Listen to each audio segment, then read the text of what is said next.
Noong 2011, last week of February, umuwi ako ng bahay. Pating ko sa bahay, parang pagubad ko ng sapatos ko, parang may tinik yung paa ko. Sabi ko sa misis ko pag umaga, tingnan mo nga kung may tinik.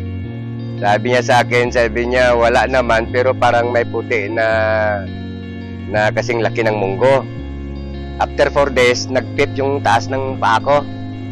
Naglabas doon ng nana. Doon na nag-umpisa na unti-unti na nabubulok yung aking talampakan. 3 months nabubulok na yung talampakan ko at nagmaga na yung paa ko hanggang sa aking hita. Tapos may fluid na tumatagas na mabaho yung amoy. At doon nag-umpisa na kinain ng uod yung paa ko, nagkaroon ng uod. Kinain ng langgam yung mga bulok ng paa ko. Ngayon, mga 6 na buwan ako naghiga, ko Diyos ko, kung kunin mo na ako, sabi ko, nakahandaan ako, huwag mo naman akong perapan. Dahil yung mga malalakas na pinreliver na tik ko, almost 30 minutes lang, yan na naman, 24 hours na nagkikirot yung paa ko. Ngayon, pag umaga sabi ko, tanggalin mo lahat ng iniinom ko na mga gamot. At nakahandaan ako. Mga first week ng July, pumunta sa akin yung aking member na distributor ng M-Global, Mrs. Manoxol, nagpapirma ng papeles. Dahil pati mata ko nung ganong kaikling panahon, nag-blackout na rin. Hindi na ako kita. Ngayon sabi niya sa akin, Pres, bakit hindi ka mag-try ng produkto na M-Global? Sabi niya yung C24/7. Sabi ko sa kanya, ano ba yan? Sabi niya, food supplement. Pag umaga, sabi ng misis ko, niya alis muna ako. Pagbalik niya, may dala siyang isang karton na 24/7. So sabi ko, ano ba klase mag-inom nito? Sabi niya, isang kapsula, araw-araw sa loob ng, parang 3 araw at ayon kung hindi ako magkamali. Sabi niya, 2 sa loob, sabi niya, ng 4 na araw. 4, sabi niya, sa loob ng 4 na araw at magbalik ka sa isa-isa. Nung maubos na yung isang box ko, nakapangutang ata si Mrs. ng isang box pa ulit. Tapos si Mrs. Maxwell naman bumalik sa bahay at sinabihan niya ko, Chris, litratuhan kita. Eko, bakit? Sabi niya, ilalapit kita sa niya kay Ma'am Sheila Sanawan, baka matulungan ka. So hindi ko na in-speak na tulungan ako dahil di ko naman kilala. Ikalawa, hindi naman ko membro ng M-Global. Mga 4 days dumating yung supply na binigay sa akin, 3 24/7 na box, 3 kulidos, 3 rin na Restolite. So ininom ko yun every 4 hours, isa. Ganun ang routine sa loob ng mga 2 months. After 2 months, sabi ng misis ko sa akin na parang natutuyo, sabi niya, yung sugat mo sa palibot. Hindi rin ako nag-make dahil hindi ko naman makita. Tapos yung aking paningin, mga 1 dip pa, medyo nakikita ko na yung tao. Ngayon, sa loob ng 2 buwan, sabi niya sa akin, gumagaling, sabi niya, nagkaroon ng laman na, sabi niya, yung paa at nakakita na ko. Ngayon, ang sabi ko naman sa kanya, dahilan sa ipit din kami at mabuti naman si Ma'am Sheila, sige suporta sa akin ng C24/7 na yan bago yung product ng Global hanggang sa naghilom yung mga sugat ko, natanggal yung mga maga, nawala yung masamang amoy at nakakabangon ako, nakakaupo na ako. Kasi yung sabi ko, yung unang tayo ko na nakalakad na ko, una kong pumunta doon sa opisina ni Ma'am Sheila Sanawan para mag-testimony ng, para maipakita sa kanya na ito ang product ng tulong mo sa akin. Ako'y gumaling na. Pasalamat ako sa produkto na M-Global dahil number 1 factor yun na ako'y nagaling.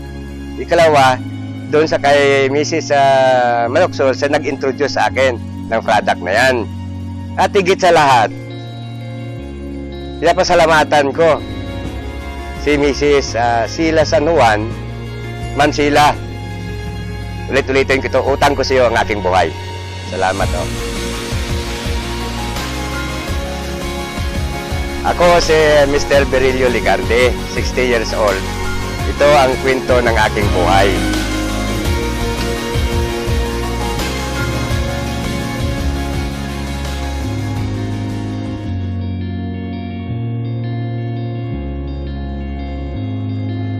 Ako po si Joylina Inciso, anak ko po si Ivan. 1-year-old and a half siya. Normal siya, tapos nahulog siya sa bronchopneumonia yung ubo niya. Dinala na namin siya dito sa puerto. Kumbaga parang nawala na siya ng malay. Tapos dinala namin siya sa provincial. Tapos pagdala namin dun, mayroon daw siyang tubig sa baga. Tapos nagkaroon siya ng acute na infection sa dugo. Tapos nagaling din kasi kumbaga private doctor din kami.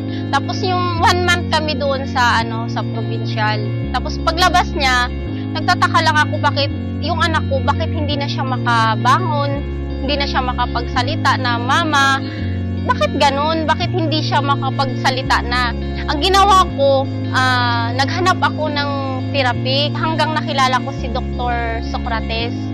Nag-board kami sa Baltan para maano siya ng therapy niya. Nung na-therapy na siya, amat-amat, natigilan na rin yun kasi lumipat na kami sa siksikan, medyo malayo na, minsan may pamasay, minsan wala. Talagang nagpursige ako na matuto sa therapy nila. Natuto na ako na nagtsatsaga na mag-therapy sa kanya. Tapos dinala namin din siya sa abularyo, dinala rin namin siya sa para lang na mahilot siya. 3 years old siya, pinaaral ko na siya para matuto siya at mahalubilo sa mga bata. Pero hindi pa siya talaga as in katulad ng kailangan talaga buhatin, kailangan niyang alalayan talaga, hindi siya na yung pusa pa dati. Grade 1 hanggang grade 2, bumabalik-balik pa rin kami sa hospital kasi nga yung sakit niya hindi pa rin talaga mawawala, yung bronchopneumonia, anemia, at saka yung nagkakaroon siya ng tubig sa baga o di kaya acute na infection sa dugo. Hindi yan nawawala sa kanya.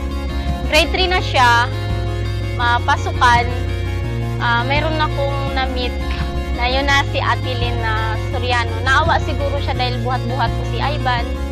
Tapos, inalok niya sa akin yung may choco. Tapos sabi ko sa kanya, pwede ba utang? Sabi ko, hulug-hulugan kita. Tapos nun, pumayag siya. Pinatake ko siya ng 3 days. Nagtataka ako, sabi ko, bakit? Nagkakwentuhan kami na Ate Lynn sa may upuan. Tinawag niya ako, sabi niya. At, Mama, magtingin ka. Tapos tinigtingin kami. Yung pala, maglakad siya. Tumayo siya at maglakad. Tapos pagdating naman sa bahay, hindi na siya mapakali. Gusto niya yung magtayo, maglakad talaga. Siyempre, maliit na yung bahay namin, walang space. Lagi ko siyang kinakusip naman. Tutuloy mo na yung sarili mo at huwag kang magpadalo-dalos baka mamaya mapaano ka. Tapos nung tuloy-tuloy na yung may tuko niya hanggang naubos na, nagpursige na talaga siya na maglakad. Dinala namin siya sa sports complex para maglakad siya hanggang nakalakad na siya ng 10 hakbang. Tapos pagdating naman sa bahay, ganun din, hindi na siya mapakali. Hanggang inalok na naman sa akin ni Ate Lynn yung pulitos at saka yung complete. Pinainom ko rin naman sa kanya. Tinuloy-tuloy ko yun hanggang ngayon. Yun ang nakikita kong malaking improvement na sa kanya. Nakikita ko na may posibilidad na talaga. Kaysa sa mga kabatch niya na nakahiga lang, hindi kumakain ng kanin, naka-wheelchair na yung iba. Ang gusto ko lang pasasalamatan talaga yung Global. Kung bakit tumating sila sa buhay namin. At lalong-lalo na kay Ate Lynn Soriano at sa staff ng Global, kay Ma'am Chi, na tinulungan niya rin kami para makasurvive si Ivan sa case niya na cerebral palsy. Sa tulong niyo po na kung hindi dahil sa Global, hindi po bumangon yung anak ko at nagpursiging maglakad. Sa ngayon, diretso-diretso pa rin ang pagtitake ni Ivan ng complete, kulidos, at saka yung may chuko, para unti-unting makaka-recover yung katawan niya. Itutuloy-tuloy lang namin yung complete at saka yung ibang products na makakatulong sa kanya. Ako po si Joylyn Enciso, 30 years old. Ako po yung nanay ni Ivan Enciso. Ito po yung kwento ng aming buhay.